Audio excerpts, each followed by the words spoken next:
Թալանվածը ետ բերելու համար նախ պետք է հասկանալ թալանվածի տեղը եւ թալանի մեխանիզմը, որն առաջին հերթին ստվերային տնտեսությունն է, արհեստական մենաշնորհները, հարկերից խուսափելը։ Եվ այս երևույթների դեմ պայքարում է ձևավորվել վերը նշված հավելյալ, կրկնում եմ, լրացուցիչ, հեղափոխության բերած 4.2 միլիարդ դոլար բյուջետային եկամուտը։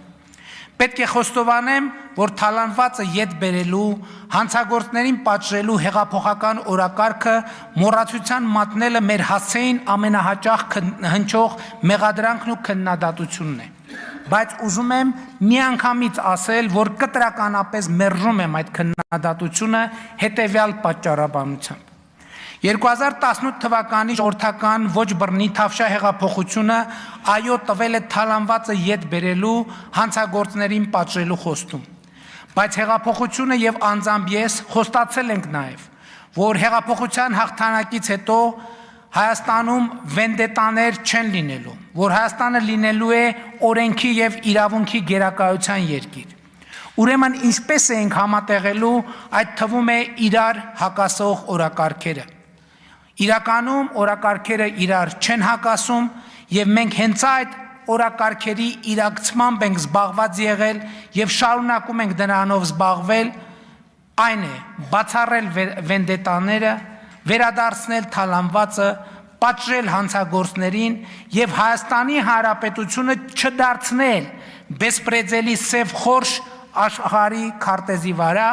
այլ ընդհակառակը օրենքի գերակայությունը դարձնել անշրջելի եւ ինստիտուցիոնալ։ Սա հարցի իրավաքաղաքական եւ բարոյական կողմն է, բայց կա նաեւ գործնական կողմը։ Խնդիրն այն է, որ ինչպես ասել եմ բազմիցս, թալանվածը պահեստավորված չէ մի կոնկրետ հասցեում, որ գնաս բարձես բեռնատարները եւ վերադարձնես։ Թալանվածը տեղաբաշխված է տարբեր տեղերում, տարբեր ձևերով։ Երբեմն դա Հայաստանում է, երբեմն արտերկրում, երբեմն մեզ հայտնի անձանց անունով է, երբեմն մեզ լրիվ անծանոթ դրածո անձանց անունով, երբեմն անշարժ գույք է, երբեմն գումար, երբեմն արվեստի գործ, երբեմն բաժնետոմս, երբեմն գողացված է անհատից, երբեմն կառավարությունից, երբեմն համայնքից, երբեմն իրավաբանական անձից։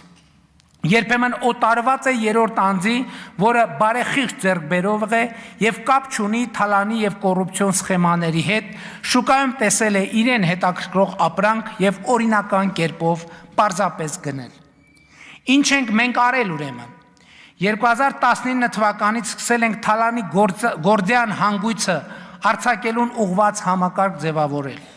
Այդ գործը արել ենք հետևողական ու սկզբունքորեն։ Այդ գործը հետևողականորեն շարունակել ենք COVID-ի համավարակի, պատերազմի, ետպատերազմյան ճգնաժամի, տարածաշրջանային էսկալացիաների, համակարգային թալանի դիրքերից հանդես եկող քաղաքական ուժերի դիմադրության, աշխարհակարգի փլուզման, Հայաստանի ժողովրդավարական իմիջը միջազգայինորեն պահպանելու կենսական անհրաժեշտության պայմաններում, զուգահեռ տնտեսությունը աճեցնելով աննախադեպ չափերով 43.5%-ով։